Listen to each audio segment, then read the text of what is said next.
You stole from me." The words detonated through the pristine kitchen like a grenade.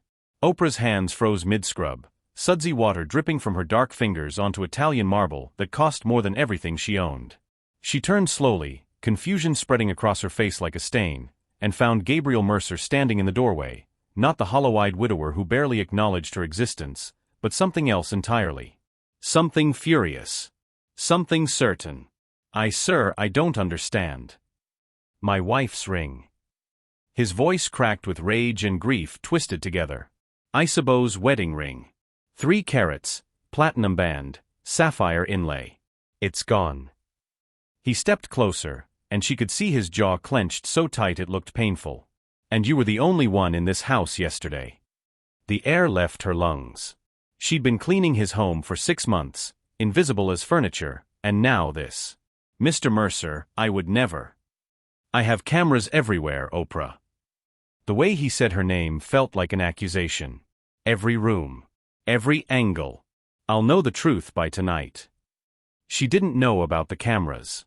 Didn't know every moment of her grief-careful handling of a dead woman's belongings had been recorded. Didn't know he'd been watching her for weeks, looking for someone to blame for the emptiness eating him alive. And she had no idea that when he finally watched that footage, searching for proof of her guilt, what he'd discover instead would bring him to his knees.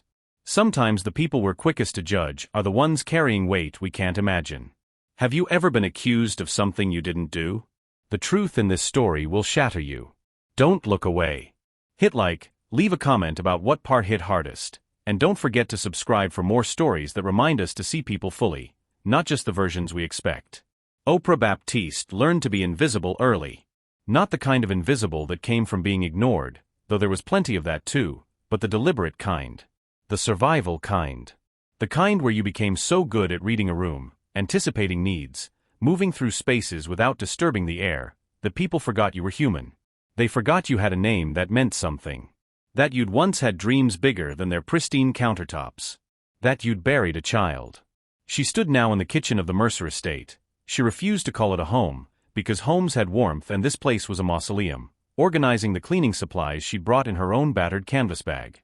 Mrs. Delacroix from the church had given her this referral 3 days ago, squeezing her hand with that mixture of pity and hope that Oprah had grown to hate. "He's a widower," Mrs. Delacroix had whispered after service, as if Gabriel Mercer's grief was a secret instead of the reason he needed help in the first place. "Lost his wife to cancer 8 months ago. The house is, well, you'll see. He needs someone who understands." Oprah had wanted to laugh. Understand? Did Mrs. Delacroix think grief was a language everyone spoke the same way? Did she think that losing her 7-year-old son in a car accident 2 years ago gave Oprah some magical ability to reach a rich white man drowning in his guilt? But she'd taken the job because her rent was due and Elijah's grave needed flowers, and invisible women couldn't afford pride. The kitchen was obscene in its perfection. Marble countertops that gleamed like water. Stainless steel appliances that probably cost more than her entire year's income. A wine fridge stocked with bottles she couldn't pronounce. And everywhere, the ghost of a woman who'd had exquisite taste and the money to indulge it. Oprah had seen the photos. Isabeau Mercer had been beautiful in that effortless way wealthy white women often were. Blonde, willowy, with a kind of smile that suggested life had been kind to her right up until it wasn't. In every photo throughout the house, she looked luminous. Alive. Certain of her place in the world. Oprah wondered what that felt like. She began with the counters, wiping down surfaces that barely needed cleaning. Gabriel Mercer clearly didn't cook. Didn't eat much, based on the mostly empty refrigerator she'd peeked into.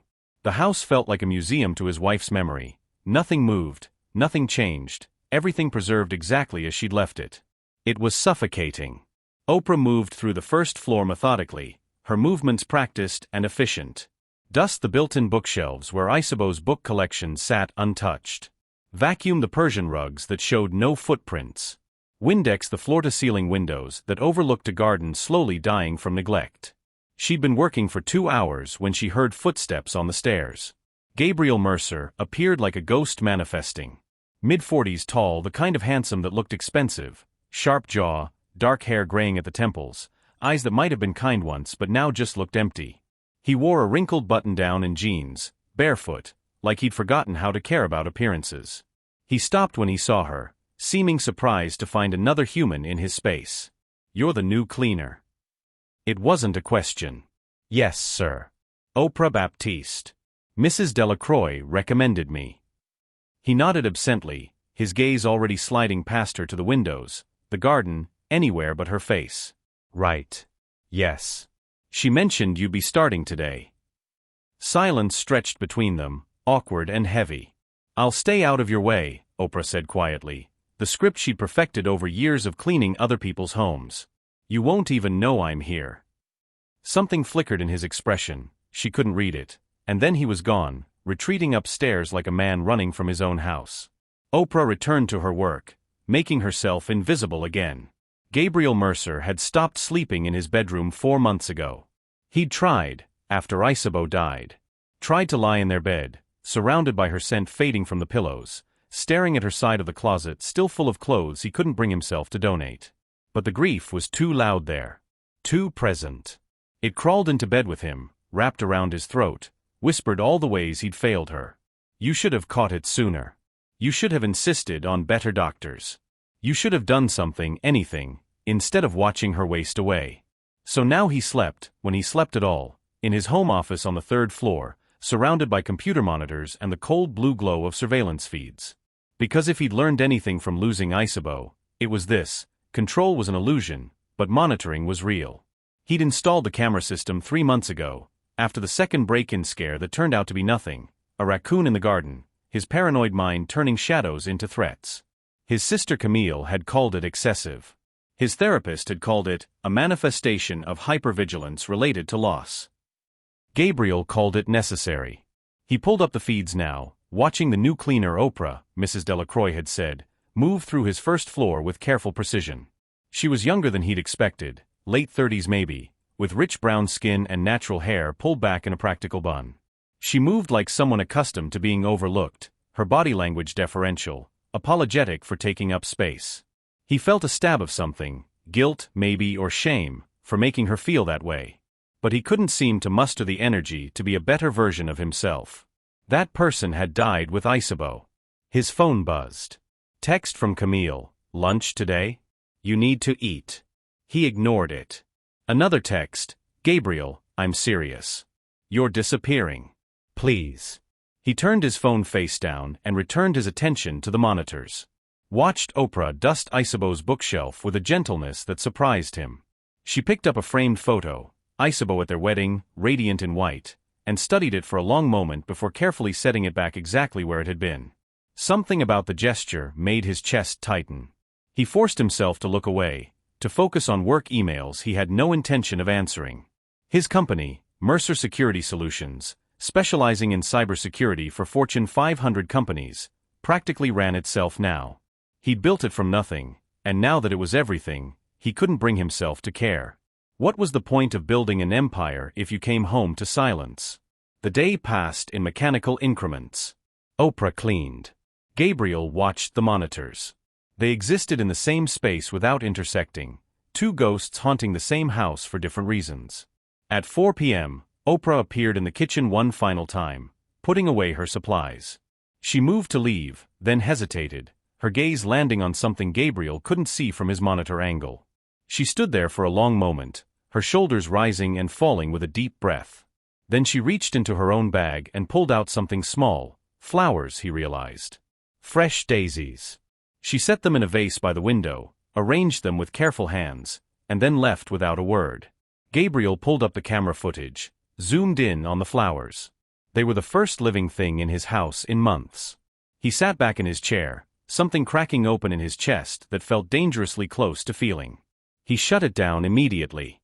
Feeling led to wanting. Wanting led to losing. He'd lost enough. But later that night, unable to sleep as usual, he found himself reviewing the day's footage again.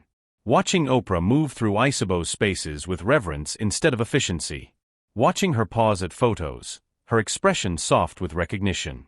Like she understood what it meant to live in a museum to the dead. He didn't know her story. Didn't know why a woman who moved like that, like someone carrying invisible weight, ended up cleaning houses for rich people who barely saw her. And he told himself he didn't care. But he kept watching anyway. Oprah had developed a routine at the Mercer house. Tuesdays, Thursdays, and Saturdays. 4 hours each day. She'd arrive at 10 a.m. with her supplies and her silence, move through the rooms like water, and leave before Gabriel could feel obligated to acknowledge her beyond the checks he left on the kitchen counter. It was the perfect arrangement for two people committed to being invisible. She'd learned things about him through the archaeology of his daily life. He lived on coffee and takeout containers from expensive restaurants he never seemed to finish. He worked obsessively but rarely left the house. He'd stopped wearing his wedding ring 2 weeks ago. She'd noticed it sitting in a small dish by the bathroom sink, abandoned like everything else that hurt too much to hold onto. She'd learned the house, too. Which rooms he never entered, the master bedroom, Isabeau's art studio. Which spaces he haunted, his office, the kitchen at 3 a.m. when he couldn't sleep. Where the grief pooled thickest, the garden, dying a little more each week. And she'd started doing small things. Things that weren't in her job description. Fresh flowers every visit. Restoring the garden one section at a time, weeding, watering, coaxing life back into soil that wanted to give up. Organizing Isabeau's book collection not by size but by genre, the way someone who actually read them might want. She told herself it was professional pride. But the truth sat heavier. She recognized the particular shape of his grief because it matched her own. 2 years since Elijah died, and she still couldn't walk past a playground without her throat closing. Still kept his room exactly as he'd left it. Still woke up some mornings forgetting he was gone, reaching for her phone to text him good morning before reality crashed back in. She understood Gabriel Mercer in ways Mrs. Delacroix could never have anticipated. But understanding didn't mean connection. He never spoke to her beyond necessary pleasantries. Never asked her name even though he knew it. Never looked at her directly, as if eye contact might make her real. It should have bothered her more than it did. But Oprah had spent 2 years practicing invisibility. It was easier than being seen. Being seen meant people asking questions. Offering condolences that felt like sandpaper. Treating her like she was broken instead of just broken differently. So she cleaned his house and tended his dead wife's garden and left daisies in the kitchen, and they both pretended that was enough. Gabriel was losing time. That's what his therapist called it. Dissociative episodes related to prolonged grief. Clinical language for the way hours would vanish, the way he'd find himself standing in rooms with no memory of walking there, the way reality felt increasingly negotiable. He'd been reviewing security footage for 3 hours, or maybe 6, time was irrelevant, when he realized he was watching Oprah more than monitoring for threats. Watching her pause at Isabeau's vanity, running gentle fingers over perfume bottles like they were holy relics. Watching her smile softly at something in the garden.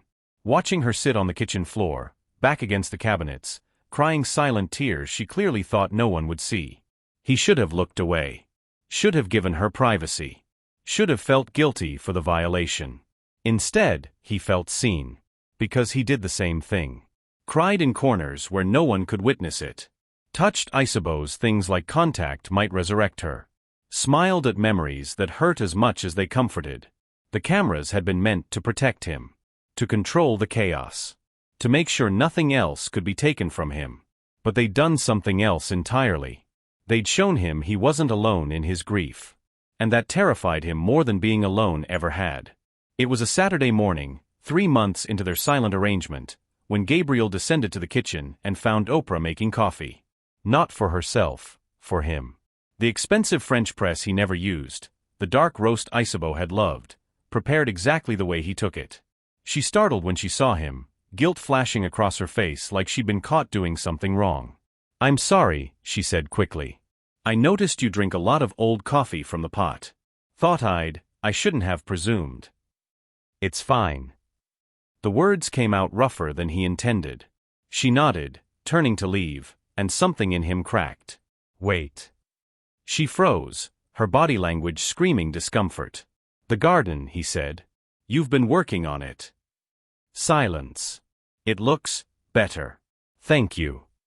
"Your wife clearly loved it," Oprah said quietly, still not meeting his eyes. Seemed wrong to let it die. The gentleness in her voice undid something in him. Before he could stop himself, "How did you know how to bring it back?" Finally, she looked at him. Really looked at him. Her eyes were dark and deep and full of the same exhaustion he saw in his mirror every morning. "I had a garden once," she said. "My son loved helping me plant things. After he died, I couldn't. I let everything die. So I know what it looks like. And I know it doesn't have to stay that way." The words hung between them, heavy with shared understanding. Gabriel wanted to ask more. Wanted to know her story, her loss, how she survived it. Wanted to tell her about Isabeau, about the guilt, about the way some days he could barely remember what living felt like. Instead he said, "The coffee's good. Thank you." She nodded and left. And Gabriel stood in his kitchen, drinking coffee made by a woman whose name he barely said out loud, and wondered when he'd become the kind of man who needed cameras to see what was right in front of him. When was the last time you truly saw someone, not just looked at them, but really saw them? Sometimes we're so busy protecting ourselves from pain that we miss the people who understand it best. Gabriel and Oprah's story is just beginning, and it's going to break your heart before it heals it. Every story leaves a mark. If Gabriel and Oprah's journey spoke to you, tap like, comment your favorite moment, and subscribe so you never miss the next chapter of healing, forgiveness, and humanity. The accusation came on a Wednesday. Oprah had just finished restoring the roses in the East Garden, Isabeau's favorites, according to the small plaques still marking each variety. Her knees ached from kneeling in the soil, her hands were stained with earth, but the blooms were finally coming back. Small victories against death. She was washing her hands at the kitchen sink, humming something her grandmother used to sing, when she heard his footsteps behind her. Different from his usual ghost walk. These were heavy. Purposeful. Oprah. She turned, surprised he'd sought her out. In 4 months of working here, their interactions had been minimal. Polite nods, occasional thank yous, that one shared moment over coffee that neither of them had repeated. But the man standing in the doorway wasn't the hollow-eyed widower she'd grown accustomed to. This man was rage barely contained. "Mr. Mercer? Is everything? Where is it?" His voice was cold. Controlled. The kind of control that came from holding back something volcanic. Oprah's stomach dropped. "Where is what?" "Don't." He stepped closer, and she instinctively backed against the counter. "Don't insult me by pretending you don't know. I genuinely don't. My wife's wedding ring." Each word landed like a stone. 3-carat diamond, platinum band with sapphire inlay. It was in her jewelry box yesterday morning. Now it's gone. The blood drained from Oprah's face. "Mr. Mercer, I didn't. You were the only person in this house yesterday. The only person." His jaw clenched so tight she could see the muscle jump. "I've been patient. I've been grateful for your work. But I will not tolerate theft." The word hit her like a slap. Theft. Oprah felt something crack inside her chest. Not just shock, but something deeper. The careful dignity she'd maintained for 4 months, the professional distance she'd used as armor, the invisible shell she'd built to survive in spaces where she didn't belong. All of it shattered. "You think I stole from you?" Her voice came out hollow. "I don't think. I know the timeline. I know the access. And I know," he stopped himself, but the implication hung in the air like poison. "I know people like you." Oprah's hands trembled. She pressed them flat against the marble counter behind her, needing something solid to hold onto. "I would never," she said, her voice barely above a whisper. "Mr. Mercer, I have cleaned your home for 4 months. I have touched your wife's things with more care than I touch my own. I have mourned with you," her voice cracked. "I have mourned for you, in ways you will never know. And you think I would steal from you?" Something flickered in his eyes, doubt maybe or shame, but the anger burned brighter. "Empty your bag." The words were a command. Oprah stared at him, disbelief warring with humiliation. "You can't be serious." "Empty your bag." Her hands shook as she reached for her canvas tote on the counter. She appended it, letting the contents spill across the pristine marble. Cleaning supplies. A water bottle.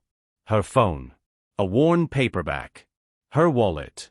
A photo of Elijah in a plastic sleeve, his 7-year-old smile bright enough to break her heart. No ring. Gabriel stared at the scattered contents, his expression unreadable. "My pockets," Oprah said, her voice hollow. She turned them out, lint, a hair tie, a crumpled receipt from the grocery store. My car, if you want. My home. Search all of it. You won't find anything because I didn't take it. The cameras will tell me the truth. He said it with such certainty, such cold conviction, that Oprah felt ice flood her veins. Cameras. I have security cameras in every room. He gestured vaguely upward. I'll review the footage from yesterday. If you didn't take it, the video will show that. Oprah's world tilted. Cameras. In every room. Which meant he'd been watching her. 4 months. Every moment she thought she was alone, crying in the bathroom after dusting Isabeau's photos, talking softly to the portrait in the hallway like the dead woman might answer, sitting on the kitchen floor at the end of long days letting grief have its way with her. He'd seen all of it. The violation was suffocating. You've been watching me? The words barely made it past her constricted throat. It's my house. Defensive now. I have every right. To spy on me? To record me without my knowledge? She couldn't finish. Couldn't articulate the depth of the betrayal. She'd thought, foolishly, naively, that they'd shared something. An understanding. A mutual recognition of grief. She'd worked in his house with reverence, tended his dead wife's garden like holy ground, left flowers as offerings to loss. And all the while, he'd been watching her like a suspect. I want you out of my house until I review the footage, Gabriel said, his voice hard again. If you're innocent, we'll discuss your employment continuing. If you're not. If I'm not, what? You'll call the police? Have me arrested? Oprah laughed, a broken sound. Do you have any idea what that would do to me? To my life? A black woman accused of stealing from a rich white man? Even if I'm innocent, the accusation alone would destroy me. She watched her words land, watched him flinch. Good. Let him feel a fraction of what she felt. I need you to leave. His voice was quieter now, but no less final. Oprah gathered her things with shaking hands, shoving them back into her bag. The photo of Elijah went in last. She held it for a moment, drawing strength from her son's smile. I'm sorry, baby. Mama tried to be strong. She walked to the door, then stopped. Turned back. Gabriel stood in the kitchen like a man already regretting his certainty, but too proud to take it back. I hope you find what you're looking for in those videos, Mr. Mercer, Oprah said, her voice steady despite the tears threatening. I hope you see everything clearly. Because once you do, you're going to have to live with what you accused me of. What you assumed about me. And that, her voice broke. That's something no apology can fix. She left before he could respond. The door closed behind her with a soft click that sounded like an ending. Gabriel stood alone in his kitchen, surrounded by silence and certainty that was already starting to feel like quicksand. He pulled out his phone, opened the security app, and began scrubbing through yesterday's footage. He'd find the proof. He had to. Because if he was wrong, if he just destroyed the only person in 4 months who'd made his house feel less like a tomb, then he'd have to face the kind of man grief had turned him into. And that terrified him more than any loss. Has grief ever made you into someone you didn't recognize? Someone who hurt people you never meant to hurt? Sometimes our pain makes us dangerous to the very people trying to help us heal. What Gabriel finds in that footage will change everything. Stay with us, the truth is coming, and it's devastating. Oprah's apartment was small but full of life. The walls were painted soft yellow, chipped in places, the air heavy with the scent of simmering herbs from the neighbor's kitchen. The sound of traffic filtered through the single cracked window, a city heartbeat she'd long ago learned to live with. She dropped her canvas bag by the door and stood for a moment, staring at nothing. Her hands still trembled. Her heart refused to slow. The humiliation clung to her skin like dust. She had been accused before, never of theft, but of things that all meant the same thing: you don't belong here. The difference was that this time, she'd thought she'd earned a place. Not in his world, but in the quiet spaces of mutual understanding. She thought he'd seen her. Oprah walked to the small table where Elijah's photo sat in its frame. She picked it up, tracing her thumb over his face. I didn't do anything wrong, she whispered. I promise, baby. The words cracked as they left her mouth. She sank into the worn armchair by the window, clutching the picture to her chest. Tears came slow at first, then all at once, ugly, gasping sobs she hadn't let herself release in months. It wasn't just Gabriel. It was everything. The losses that stacked inside her like stones. The way grief made the world small and suspicious. The way she tried to build dignity from ashes, only to have it trampled by a man too blinded by pain to see her humanity. Somewhere outside, church bells began to ring, St. Mark's on the corner, calling people to evening service. The sound made her chest ache. She used to go every Sunday. Reverend Oakes had told her once that forgiveness was freedom, but tonight, the word tasted bitter. Forgiveness was for people who hadn't been watched through hidden eyes. Across town, Gabriel sat in the dark. The glow of the monitors painted his face in shades of cold blue. His hand hovered over the keyboard, hesitation foreign and sharp in his chest. The footage was cued, yesterday's date, the master bedroom camera, timestamp 9:17 a.m., but he hadn't pressed play. Because if he was right, he'd lose the last thread of faith he had in humanity. And if he was wrong, he'd lose something worse, the illusion that he was still a good man. He forced his finger down. The video began. There was Oprah, entering the bedroom with her usual quiet efficiency. She dusted, rearranged, straightened the comforter. She moved slowly, reverently, as though every object carried weight. He watched her pause at Isabeau's vanity, pick up the framed photograph, and smile, a small wistful curve of her mouth. Then she set it back exactly where it had been. She never opened the jewelry box. Never even touched it. Gabriel's chest tightened. He fast-forwarded, rewound, checked other angles. Nothing. The ring had vanished, yes, but not because of her. He slumped back in his chair, hands trembling. The blood roared in his ears. What have I done? The image on the screen froze mid-frame, Oprah bending to pick up a fallen rose petal from the carpet. There was something achingly human about it. This woman, who had tended the remnants of his life more gently than he'd ever tended anyone. And he had called her a thief. He pressed his palms over his eyes, the weight of it all pressing back. His throat burned. Camille's voice echoed in his head, "You've turned your grief into suspicion." He wanted to call her, to confess everything, but shame held his tongue. How did you explain to your sister that you'd accused an innocent woman? Worse, that you'd been watching her pain like entertainment on a screen. The footage kept running on loop. Oprah at the sink. Oprah arranging the daisies. Oprah staring at the photo of Isabeau as if asking the dead for permission to keep breathing. It was unbearable. He shut off the monitors and sat in the dark, the silence thick with guilt. The next morning, sunlight filtered weakly through Oprah's curtains. She hadn't slept. Her eyes felt raw, her throat sore. She made coffee but didn't drink it. A knock startled her. 3 short raps, hesitant. She froze. When she opened the door, Mrs. Delacroix stood there in her floral scarf, a worried crease between her brows. "Sherry," she said softly, "I just heard. Gabriel Mercer called me this morning. Sounded like he'd seen a ghost. He asked for your address. I did not give it." Oprah closed her eyes, relief and dread mingling. He saw the footage then. "I think so," he said. "I've made a terrible mistake." He sounded broken. Oprah's laugh came out sharp. "Good. Maybe he should know what it feels like." Mrs. Delacroix hesitated. "He asked if you'd hear him out. Just once." Oprah turned away. "There's nothing to hear." The older woman sighed. "Perhaps. But anger is heavy to carry, ma fille. He may not deserve forgiveness, but you deserve peace." When she left, Oprah stared at the closed door a long time. The anger burned hot inside her, but underneath, quieter, something else stirred. Exhaustion. That evening, Gabriel sat in the same kitchen where he'd accused her. The ring lay on the counter before him. He'd found it in the pocket of his jacket, tucked there the day before the accusation when he'd been sorting Isabeau's things.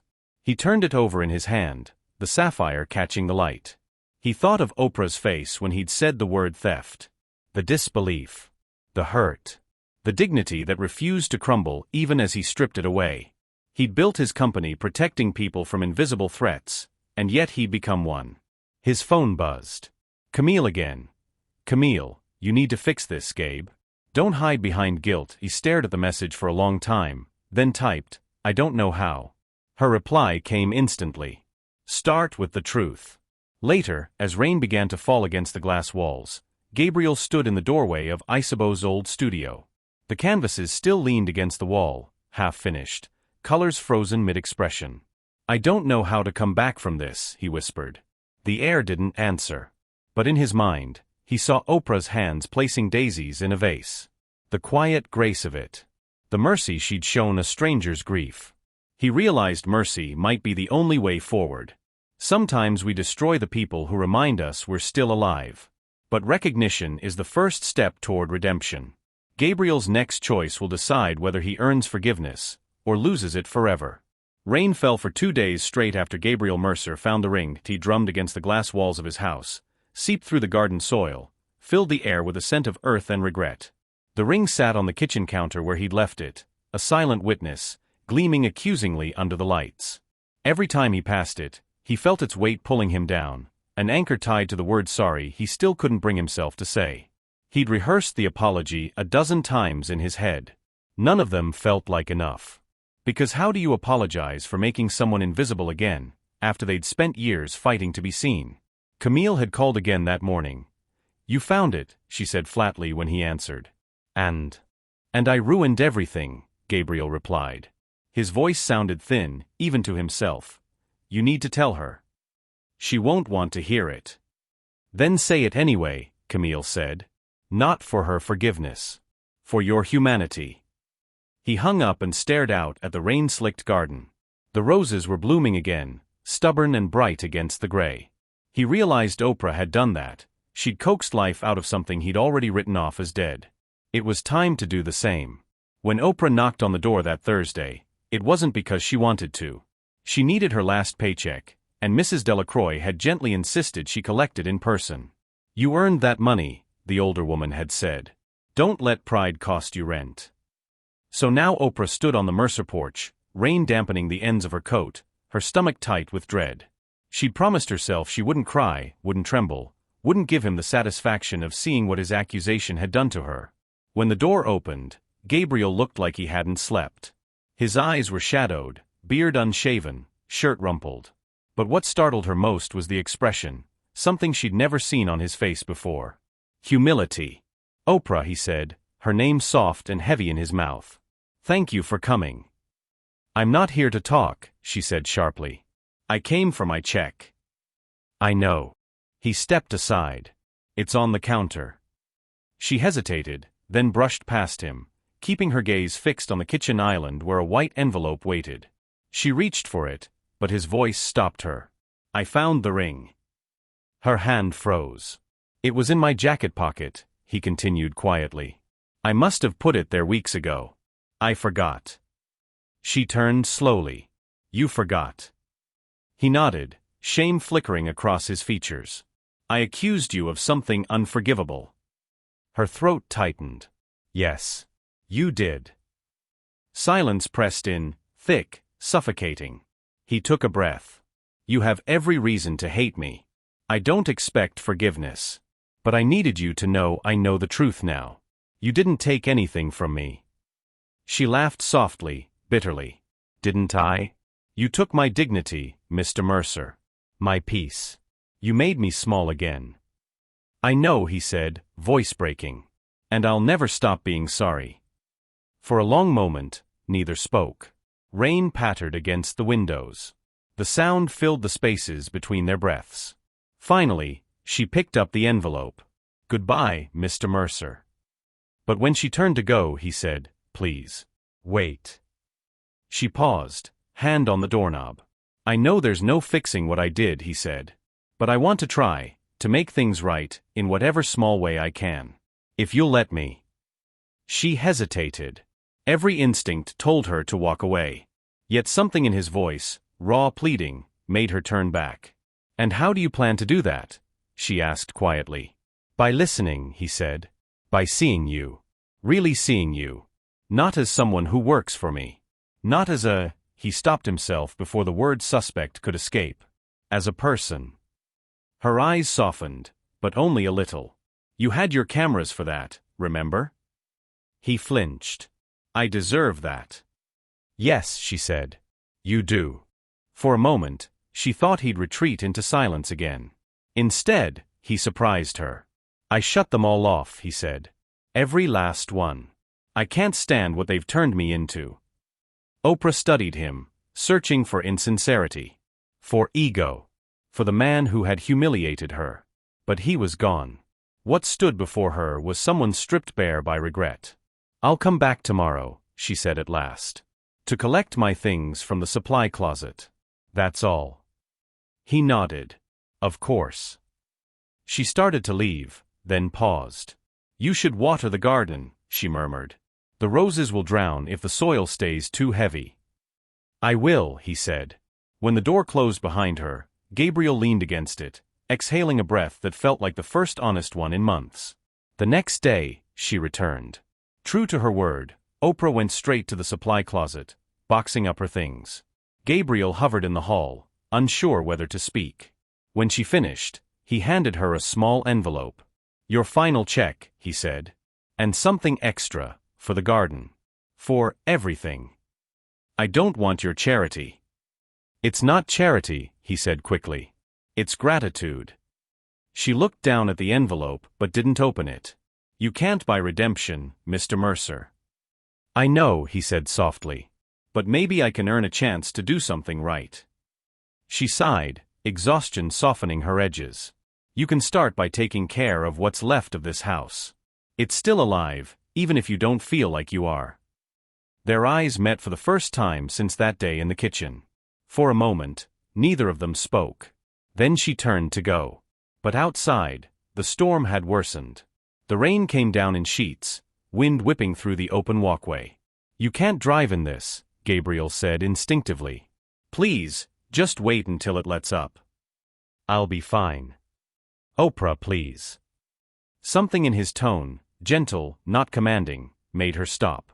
She nodded once, reluctantly, and set her box on the counter. They stood in the kitchen in silence, the air between them fragile but no longer sharp.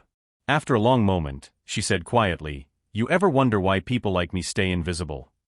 He looked at her, caught off guard. Why? Because being seen means being vulnerable. It means being at the mercy of people who don't always deserve your trust. She glanced toward him. You proved that. He lowered his gaze. You're right. But, she added, being invisible also means no one can see when you're hurting. That's a different kind of prison. He looked up again, meeting her eyes. Maybe we've both been living in prisons, he said. For the first time, she didn't disagree. Outside, thunder rolled, and the rain began to ease. Neither of them moved to leave. Sometimes the apology isn't the end, it's the beginning. Gabriel's guilt has cracked him open, but Oprah's forgiveness will test them both. In the next act, truth gives way to understanding, and the past begins to speak. The storm passed overnight, leaving behind a fragile quiet. For the first time in months, sunlight broke through the clouds, sliding in long golden lines across the marble floors of the Mercer estate. Gabriel hadn't slept. He sat at the kitchen table, a mug of untouched coffee cooling in front of him, the ring still lying between his palms. It no longer looked like a treasure. It looked like an artifact, proof of how grief could warp love into something small and frightened. He told himself it was over. Oprah had her final check. The cameras were off. The house was still. But silence had never been his friend. It had a way of dragging ghosts out of hiding. By noon, he gave in to the pull and went upstairs to his office. The monitors sat black, the entire security system powered down. For a long time, he just stood there, staring at his own reflection in the dark glass.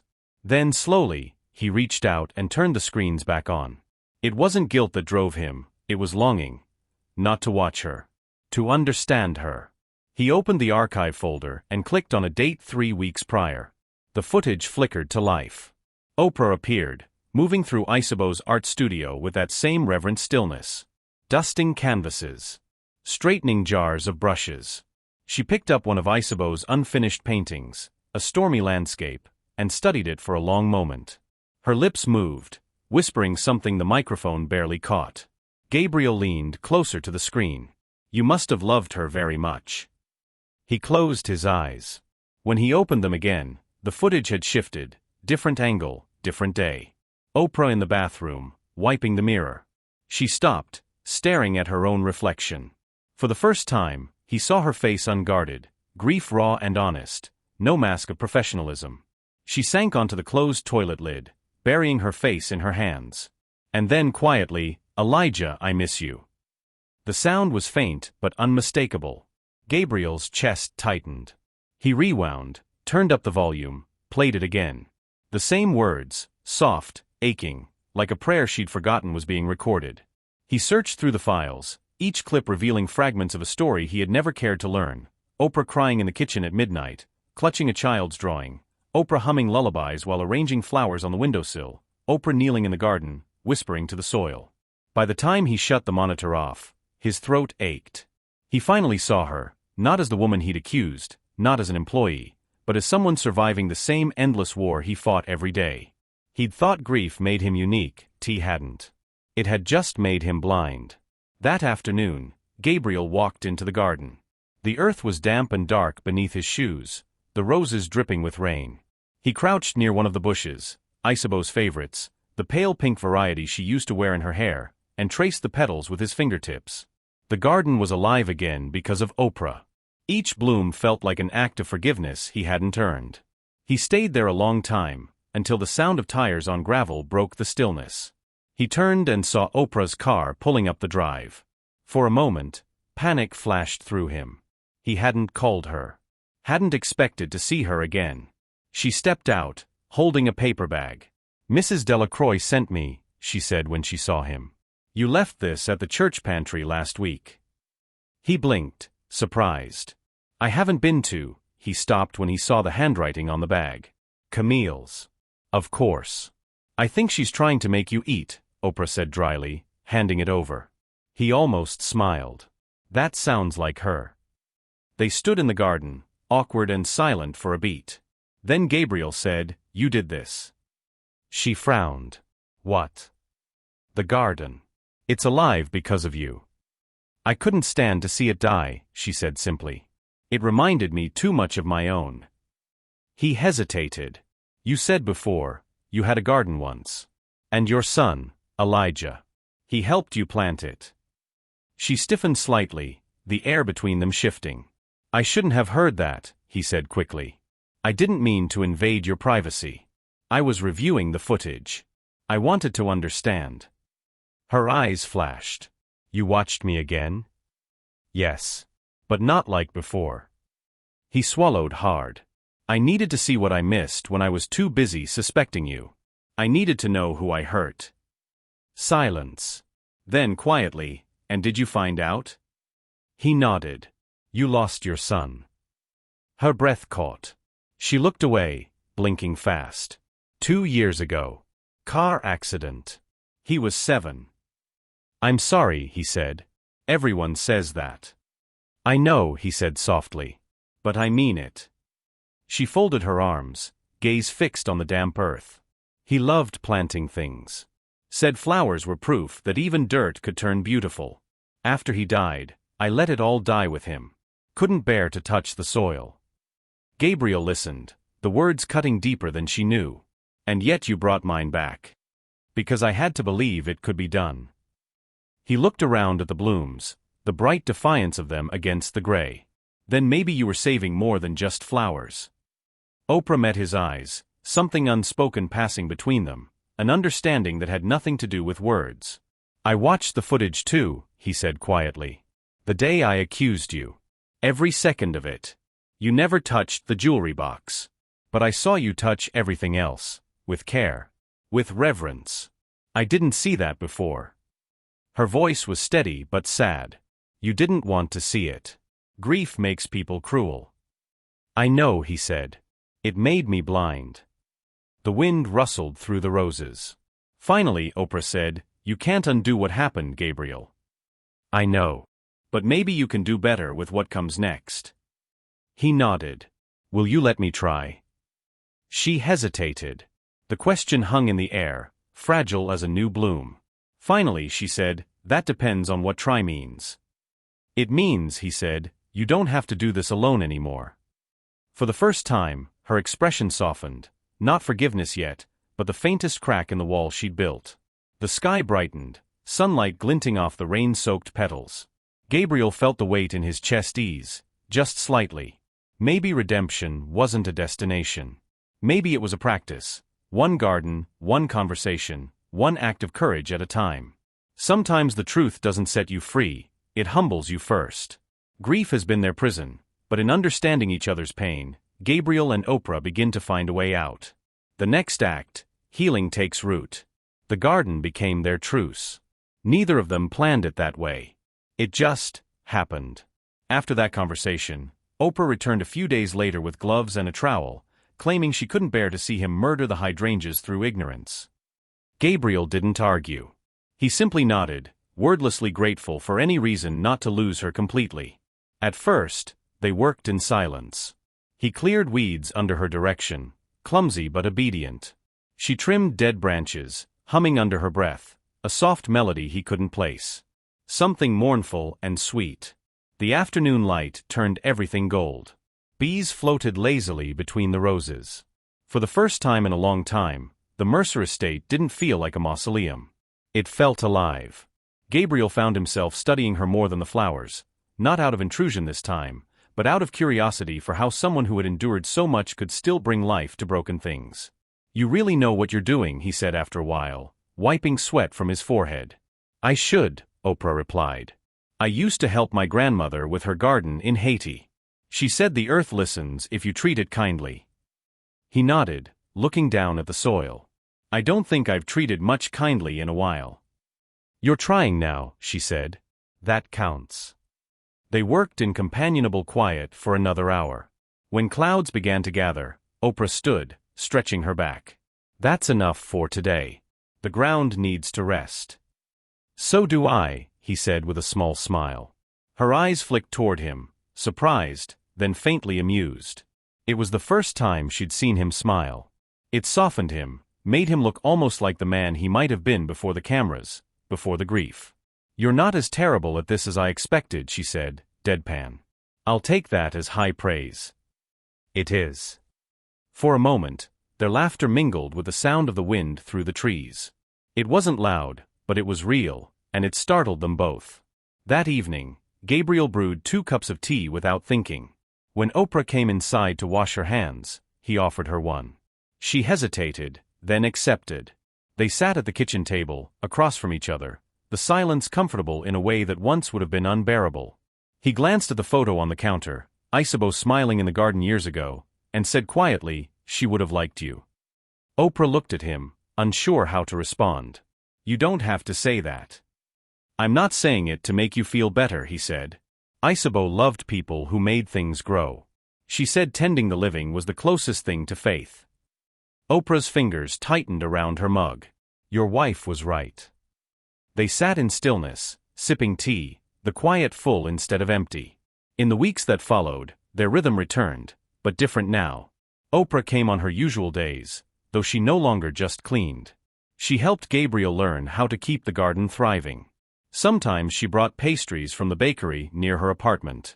Sometimes he surprised her with new gloves or packets of seeds. The cameras stayed off. One morning, while they worked side by side planting tulip bulbs, Gabriel said, "Camille wants me to go back to work. She thinks getting out of the house will help." "Will it?" Oprah asked. He shrugged. "I don't know. My company ran fine without me. I think I built it to keep myself busy. Now I don't even know what I'm building toward." Oprah patted soil over a bulb. "Sometimes purpose comes after healing, not before." He looked at her. "You sound like Reverend Oakes." She smiled faintly. He'd be flattered to hear that. "He's been telling me the same thing for 2 years." "About Elijah?" Her hands paused. She took a slow breath. "Yes." Gabriel hesitated, then said softly, "Tell me about him." She looked up sharply, surprised by the gentleness in his tone. No one asked about Elijah anymore. People tiptoed around his name, afraid it might shatter her. "He was curious," she said finally, voice steady. "Always asking questions. Always planting things he wasn't supposed to. We used to joke that if he got bored, he'd grow a forest in our apartment." Gabriel smiled. "Sounds like someone who didn't know how to stay still." "Exactly," she said, and for the first time, the memory brought more warmth than pain. They fell into silence again, both kneeling in the dirt. After a while, she said quietly, "When he died, I thought the world stopped. I couldn't feel anything but the hole he left. People told me time would heal it, but they were wrong. Time doesn't heal. It just teaches you how to live beside the ache." Gabriel swallowed hard. "That's exactly how it feels." "I know," she said gently. "That's why I didn't quit the first day I saw how broken you were." I recognized the silence. He blinked, throat tight. "I didn't deserve that kind of grace." "Maybe not," she said. "But grief recognizes grief. It's like a language only the lost understand." They sat there for a while longer, the moments stretching soft and fragile between them. When they finally went back inside, Oprah rinsed her hands and said, "You should eat something that isn't tea or regret." He laughed, actually laughed, and she smiled in spite of herself. Later that evening, after she'd left, Gabriel walked through the house and realized something small but profound. It no longer felt empty. There were signs of life again, the faint smell of soil, the tea mugs by the sink, the garden visible through the window in full bloom. He stopped at the kitchen table, staring at the vase of fresh daisies Oprah had placed there earlier. He touched one of the petals gently. "Thank you," he whispered, though she wasn't there to hear it. Outside, the sky glowed with the soft orange of a setting sun. And for the first time since Isabeau's death, Gabriel felt something close to peace. Not because the pain was gone, but because he wasn't the only one carrying it anymore. Healing isn't loud, it's quiet work done in shared silence. As Gabriel and Oprah tend the garden, they're really tending each other's wounds. But peace never comes without one last storm. The day Camille came to visit, the Mercer house was bright with the scent of rain and fresh earth. The garden outside the window was in full bloom, roses, tulips, and lavender swaying gently in the late spring wind. Oprah had been pruning the last of the overgrowth when Gabriel's text arrived. "My sister's stopping by this afternoon. She doesn't know about the garden work. Please don't feel obligated to stay." She read it twice, wiped her hands on her jeans, and thought about leaving. But something inside her, call it defiance or maybe dignity, refused to disappear again just to make someone else comfortable. So when Camille Mercer's silver sedan pulled up the drive, Oprah was still there, kneeling in the soil, her gloves streaked with dirt and sunlight glinting off the trowel in her hand. Camille was tall, poised, with the same sharp eyes as her brother but none of his hesitance. She stepped out of the car in a tailored navy coat, heels clicking against the stone walkway. "Gabriel," she called as she approached. He appeared at the front door, smiling faintly. "You made it." "Barely," she said, giving him a quick hug before glancing past his shoulder toward the garden. "I almost didn't recognize the place. It's alive again." He turned to look at it, his expression soft. "That's Oprah's doing." Camille's brows furrowed. "Oprah." Before he could answer, Oprah rose from her spot among the flowers, brushing dirt from her gloves. The sunlight caught her face, her calm dignity, the strength in her stillness. Camille's surprise was immediate, and then came the flicker of something sharper. "I see," she said, her tone carefully neutral. "So this is your gardener?" Gabriel's mouth tightened. "She's been helping me restore the garden." "Ah." Camille smiled, thin and polite, the kind of smile meant to hide judgment. "How kind of her." Oprah straightened, meeting her gaze with quiet steadiness. "I don't mind the work," she said simply. "I'm sure," Camille replied. "It must be rewarding, helping people less fortunate than yourself." Gabriel's head snapped toward her. "Camille." But Oprah lifted a hand. "It's fine," she said softly, her composure unbroken. "I've been helping people through their grief for years. Some of them just don't realize that's what I'm doing."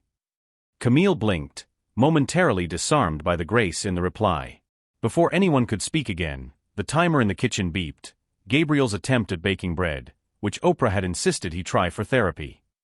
"I'll get it," he said quickly, grateful for the distraction. He disappeared inside, leaving the two women in the garden. For a long moment, neither spoke. The wind stirred, carrying the faint sound of chimes from the porch. Camille crossed her arms. "You've been spending a lot of time here." "I have," Oprah said evenly. "My brother's complicated. He's been through a great deal." "So have I." Camille's expression flickered.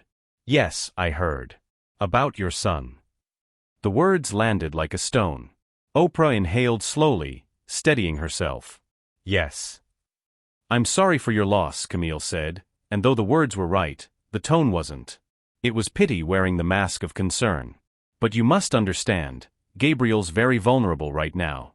I just worry he's attaching himself to someone because of shared pain, not genuine. Not genuine what? Oprah asked, voice calm but cool. Camille hesitated, searching for the polite phrasing. Not genuine compatibility. Oprah smiled faintly. You mean not his kind of person? Camille's eyes widened, color rising to her cheeks. That's not what I... It's what you thought, Oprah said quietly. It's what a lot of people think when they see someone like me in a place like this. But I'm not here for your brother's money, or comfort, or pity. I'm here because grief recognizes grief. Before Camille could respond, Gabriel reappeared, holding a dish towel and looking between them. Everything okay out here? Perfectly fine, Camille said quickly, the practiced smile snapping back into place. We were just discussing the flowers. Good, he said. You should see the roses up close, they're incredible now. Camille nodded, but her eyes told another story. That evening, after she left, the house felt heavier. Gabriel stood at the window watching her car disappear down the long driveway, the words she hadn't said still hanging between them. He turned to find Oprah gathering her things. Don't, he said softly. Don't go. She didn't look at him. You didn't correct her. I didn't know what to say. You could have told her who I was.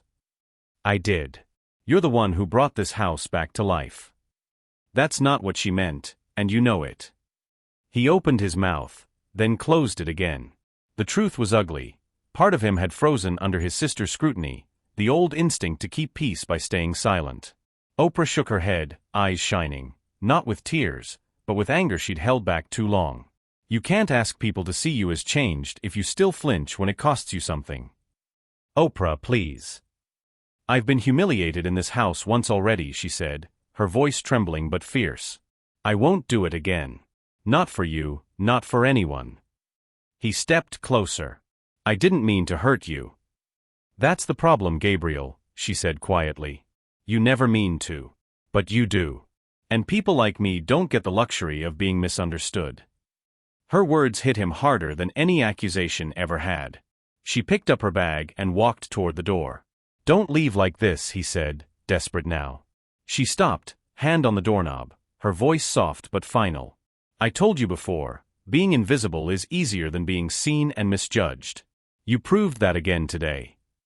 Then she opened the door and stepped out into the evening air. The sound of it closing echoed through the house like thunder. Gabriel stood alone in the garden until the light faded. The flowers blurred in the dark, their colors swallowed by shadow. He wanted to chase after her, to explain, to fix, but this time, even he knew that words wouldn't be enough. He'd built trust slowly, petal by petal, and now it lay crushed under the weight of his silence. The house that had begun to breathe again felt hollow once more. He turned off the lights, sat at the kitchen table, and whispered to no one, I'm sorry. It was all he had left. The next 2 weeks passed in silence. Not the quiet kind that settles like peace after rain, but the suffocating kind, the kind that hums with all the things unsaid. Oprah didn't return to the Mercer estate. The garden grew wild again, weeds creeping up between the roses as if reclaiming what had been borrowed. The house, once alive with her steady presence, fell back into its old rhythm of emptiness. Gabriel tried to work, but the words on his computer blurred together. He tried to sleep, but the nights stretched long and restless. Every corner of the house carried her absence. The mug she'd used for tea, the faint scent of jasmine where she'd stood, the daisies she'd left in a vase now drooping toward the counter. He'd thought guilt was familiar. But this was worse. It was clarity, saw himself exactly as she must have seen him, a man who wanted to do good but lacked the courage to stand for it when it mattered. Camille called 3 times before he finally answered. Gabriel, she said, her voice careful, I shouldn't have spoken to Oprah that way. I was wrong. He exhaled. So was I. Then fix it. He almost laughed. How? She won't take my calls. Then stop calling, Camille said. Do something that costs you something. You can't keep apologizing from behind your walls. He thought of Oprah's words. You can't ask people to see you as changed if you still flinch when it costs you something. He'd flinched. He wouldn't again. That night, he drove downtown for the first time in months. The city was alive in a way he no longer remembered. Traffic, lights, rain-streaked sidewalks. He parked outside a narrow brick building with a hand-painted sign that read First Grace Community Church. Mrs. Delacroix had once mentioned it, Oprah's church. Inside, the light was soft and golden. The pews were empty except for Reverend Oakes, who was extinguishing candles near the altar. He looked up as Gabriel entered, eyebrows rising in mild surprise. "Mr. Mercer," he said. "Didn't expect to see you here." Gabriel hesitated. "You know me." "Oprah's spoken of you," the Reverend said, folding his hands. "Not kindly, at first. Then, differently." Gabriel smiled ruefully. "That sounds about right." He stepped closer. "I need to make something right with her. I've already said I'm sorry, but that's not enough." Reverend Oakes regarded him for a long moment. "What exactly did you do?" Gabriel told him everything. The cameras. The accusation. The silence. The failure to defend her. By the time he finished, his throat felt raw. When he was done, the Reverend didn't speak right away. Finally, he said, "Redemption isn't earned through apology, Mr. Mercer. It's proven through change. If you want her to believe you've changed, you'll have to show the world first." "How?" The Reverend smiled gently. "You're the one who built an empire on truth and security, aren't you? Maybe it's time you use that voice for something other than profit." The following morning, the world woke to an article on Mercer Security's official website titled "The Cost of Blindness." It wasn't written like a press release. It was a confession. Gabriel wrote about the ring, the accusation, the prejudice he hadn't realized he carried, and the woman who had shown him what dignity looked like even under suspicion. He wrote about grief, how it could twist compassion into control, how fear could masquerade as vigilance. "I thought the cameras were my eyes," the final paragraph read. "But they blinded me to what mattered most, the humanity of another person. I am trying to see again." He didn't name Oprah directly, but anyone who'd followed his company or his life could read between the lines. It spread quickly, shared, debated, discussed. Some called it brave. Others called it reckless. Gabriel didn't care. For the first time, his truth wasn't hidden behind encryption or screens. It was raw, human, vulnerable. 2 days later, he drove to Oprah's apartment. He'd found the address through Mrs. Delacroix, who had given it reluctantly, only after he'd promised he meant no harm. He parked on the street and sat there for 10 minutes, heart pounding. The paper bag on the passenger seat held daisies and lilies, the same ones Oprah had used to bring life into his house. Finally, he forced himself out of the car and climbed the narrow stairs to her door. He knocked once. Then again. The door opened a crack. Oprah's face appeared, cautious, unreadable. "What are you doing here?" "I needed to see you," he said. "To tell you in person what I've already told everyone else." She frowned. "What do you mean?" "I wrote about it. About what I did. About you. About how wrong I was." Her eyes widened slightly. "You told people?" "Yes." He swallowed. "I didn't name you, but I made sure they knew what I'd done. I wanted the truth to live somewhere I couldn't take it back from." For a long moment, she said nothing. Then she stepped out onto the small landing, folding her arms. "And why would you do that?" "Because guilt kept me silent," he said. "And silence protected me. I don't want to be protected anymore. I want to be accountable." Her gaze softened, but her tone stayed guarded. "That kind of confession comes with consequences." "I know. And you're ready for them?" He nodded. "I already lost the only peace I had when you walked out of my house. Everything else is negotiable." She looked at him for a long time, eyes searching. "You can't undo the hurt, Gabriel." "I don't want to," he said quietly. "I just want to learn from it." The wind stirred between them, carrying the faint scent of lilies. Finally, Oprah sighed and opened the door wider. "You'd better come in before the neighbors start speculating." Inside, the apartment was small but warm. The walls were covered in family photos, Elijah's drawings taped above a small desk, a cross hanging over the window. Gabriel set the flowers on the table. "They're not much," he said.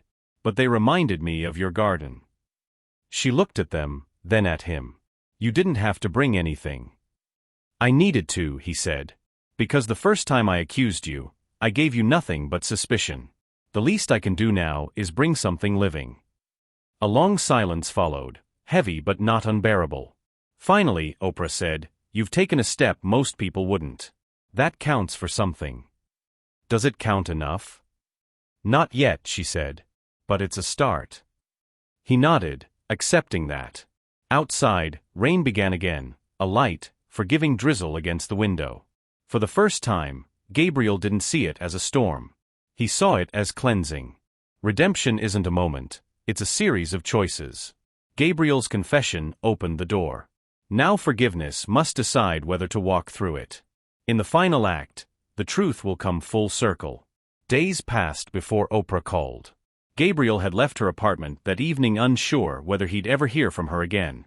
She hadn't asked him to stay, but she hadn't told him to go, either, a small mercy he didn't dare mistake for forgiveness. So when her number finally lit up his phone a week later, his breath caught. "Mr. Mercer," she said when he answered, her voice calm but unreadable. "Oprah," he replied quietly. "You don't have to call me that." "I know," she said. "But I'm not sure what else to call you yet." "Fair enough," he thought. "I read your article," she said. "And—" There was a pause. "It was honest," she said finally. "Painfully so. It must have taken courage to write." "It took more cowardice not to," he admitted. Another silence stretched, not awkward, just thoughtful. Then she said, "Come by the house tomorrow. There's something you should see." The next afternoon, he drove up the familiar road to the Mercer estate. It looked different now, not because the house had changed, but because he had. The walls no longer looked like protection. They looked like the things he'd hidden behind. When he stepped out of the car, the first thing he noticed was the garden. It was alive again, thriving. Someone had been tending it. Roses bloomed in full color, the soil dark and rich. Oprah stood near the old hydrangea bush, gloves on, pruning shears in hand. She looked peaceful, not untouched by pain, but at peace with it. "You came," she said. "You asked." She nodded toward the flowers. "They're surviving. You just needed to learn how to water them properly." He smiled faintly. "I'm still learning." "You will," she said. He took a few steps closer, careful not to intrude on her space. "Thank you for keeping it alive. You didn't have to." "I didn't do it for you," she said. Then, after a beat, "Not entirely." He nodded, accepting that truth. They worked side by side for a while, quiet, the kind of quiet that didn't need to be filled. The air smelled of soil and lavender, the faint hum of bees nearby. Finally, Oprah said, "I went to church last Sunday. Reverend Oakes read your article." Gabriel froze. "He did." She nodded. "He said confession is holy only if it leads to change. I think you're trying to change." "I am," he said. "Though some days, I don't know if I'm succeeding." "Change isn't a straight line," she said. "It's a garden. Some things take root. Some don't. You just keep tending it." He glanced at her. "You make it sound simple." "It isn't," she said. "But it's possible." They finished working just as the light began to fade. The sky turned the color of old paper, streaked with pink and gray. Gabriel brushed the dirt from his hands and looked at her, really looked, not as the maid he'd once accused, but as the woman who had taught him how to live with loss. "Oprah," he said softly, "there's something I've wanted to say since the day you left." She looked up, expression unreadable. "I accused you because I was afraid," he said. "Afraid of losing control, of admitting that my pain didn't make me special. I thought I was protecting Isabeau's memory, but really I was protecting my ego. And I used my grief as an excuse to be cruel. You deserved better than that." She didn't respond immediately. Her eyes shimmered with quiet emotion. "I know you can't forget it," he continued. "I don't want you to. I just hope someday when you think of me, you don't only remember the man who accused you, but the one who finally saw you." She studied him for a long time, and when she spoke, her voice was gentle but firm. Forgiveness isn't about erasing what happened, she said. It's about deciding not to carry it forever. I'm tired of carrying it. He exhaled. Then maybe we can both put it down.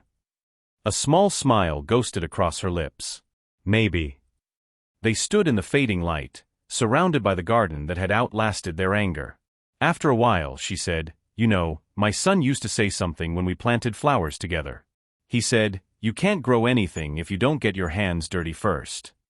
Gabriel smiled faintly. "Smart kid." "The best," she said softly. They fell into silence again, the kind that felt like prayer. Later, as the evening deepened, they walked toward the house. The air was cool, filled with the scent of rain-soaked earth. On the kitchen counter, the vase of daisies still sat where she'd left them months ago, replaced and refreshed, week after week. Gabriel picked one up, rolling the stem between his fingers. "You stole from me once," he said quietly, almost to himself. Oprah turned, eyebrow raised. "Excuse me." He looked up, meeting her eyes. "My peace. My comfort in my own blindness. You took it away." For a heartbeat, she didn't move. Then softly she said, "And would you like it back?" He shook his head. "Not anymore." Something in her expression shifted, not laughter, not pity, but understanding. She reached for the vase, replacing the daisy he'd taken. "Then we're even." He smiled, the tension in his chest loosening at last. "Even," he agreed. As night settled over the house, Gabriel walked her to the door. "Thank you," he said. "For what?" "For not giving up on this place," he said. "Or on me." She considered him for a long moment. "You're still learning how to see, Gabriel Mercer. Keep your eyes open this time." He nodded, knowing she was right. Then she left, her figure disappearing down the path lined with roses she'd brought back to life. Gabriel stood in the doorway, the garden glimmering under the first stars. The house was quiet, but no longer hollow. Inside, the cameras were gone, the screens dark. For the first time, he didn't need them. He didn't need proof anymore. He'd already seen the truth. Some stories don't end with forgetting, they end with understanding. Gabriel and Oprah's began in suspicion and ended in sight, two broken hearts learning that healing isn't about control, but about seeing the humanity in each other, clearly and without fear. Every story leaves a mark. If Gabriel and Oprah's journey spoke to you, tap like, comment your favorite moment, and subscribe so you never miss the next chapter of healing, forgiveness, and humanity. Thank you for staying with this story to the very end. If this story touched your heart, please like, subscribe, and turn on the bell so you'll not miss out on the next video.